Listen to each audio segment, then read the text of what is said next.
हाय नमस्कार, मी Sneha. Thank you for watching Snehi diaries and welcome back to my channel. So माझ्या चेहऱ्यावर जाऊ नका, मी आत्ताच संध्याकाळची वेळ झालेली झोपून उठलेले आहे आणि मला खूप जोराची भूक लागली होती. सो मला खूप दिवसापासून ना फरसाणची भेळ असते ना ती खायची होती, पण ती नुसती खायची नव्हती. म्हणून सकाळी सकाळी त्याच्यासोबत जे खायचं होतं ते घेऊन आली होती. आणि मी ॲक्च्युली दुपारीच खाणार होते, पण मी झोपून गेले. सो म्हटलं आत्ता खाऊया, कारण आता खूप भूक लागली. दुपारी काहीच खाल्लं नाही आहे मी.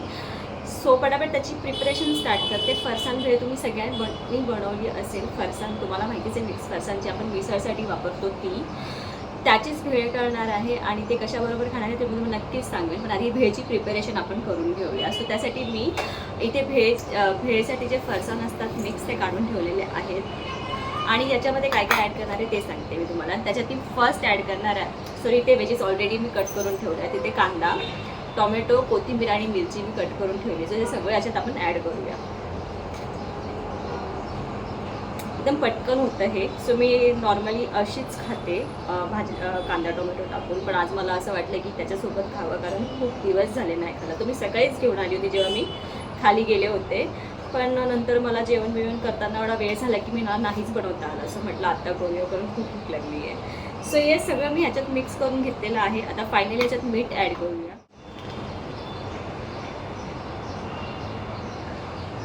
आणि छान हे हाताने मिक्स करा, ताकी ते प्रॉपर असं चव एकजीव होईल त्या फरसाणमध्ये. ओके, सो हे मिक्स करून झालेलं आहे, तुम्ही बघू शकता. आणि आपली भेळ पण अशा प्रकारे रेडी झालेली आहे. आता हे कशासोबत खाणार आहे ते तुम्हाला दाखवते मी. ओके, सो मी हे खाणार आहे पावासोबत. तुम्ही बोलेल हा कसला कॉम्बिनेशन, पण हा एक कमाल कॉम्बिनेशन आहे. कारण ना मी जेव्हा म्हणजे लग्नाच्या आधी मी लहान पण होती तेव्हा पण ही रेसिपी ॲक्च्युली काकाने आमच्यासाठी इन्व्हेंट केली होती. माझा छोटा काका होता त्याने. सो तो असंच फरसाण आणायचा, त्यात सगळं टाकायचं आणि ते पावाबरोबर खायची सवय त्यानेच आम्हाला लावली होती.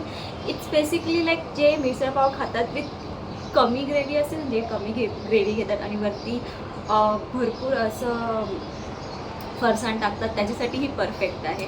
आणि याचं खरंच पावाबरोबर खूप छान लागते. ज्यांनी कधी नसेल ट्राय केली तर नक्की ट्राय करा, तुम्हाला आवडेल. आणि नाही आवडलं तरी मला सांगा कमेंट बॉक्समध्ये की तुम्हाला का नाही आवडली ती. आता मी याचं एक बाईट घेते, कारण मला खरंच क्रेविंग झाली आहे.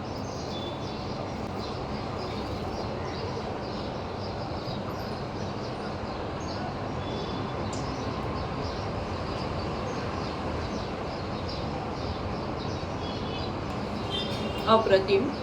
ज्याने कधीच नसेल ट्राय केला, डू ट्राय इट. आणि नाही आवडली मला कमेंट बॉक्समध्ये नक्कीच सांगा. आणि इट्स कोणत्याही नाश्त्याला ऑल्टरनेटिव्ह आहे. म्हणजे तुम्ही असं पण खाऊ शकता, पावासोबत पण खाऊ शकता. आणि मला खरंच खायचं होतं म्हणून पाव घेऊन आले. आता याला मस्त मी एन्जॉय करते आणि या व्हिडिओला इथे सेंड करते. तुम्हाला हा व्हिडिओ कसा वाटला मला कमेंट बॉक्समध्ये नक्कीच सांगा. आणि व्हिडिओ आवडला तर व्हिडिओला लाईक करा, शेअर करा आणि चॅनलला प्लीज सबस्क्राईब करा. व्हिडिओ लवकरच नवीन ब्लॉगमध्ये. बाय.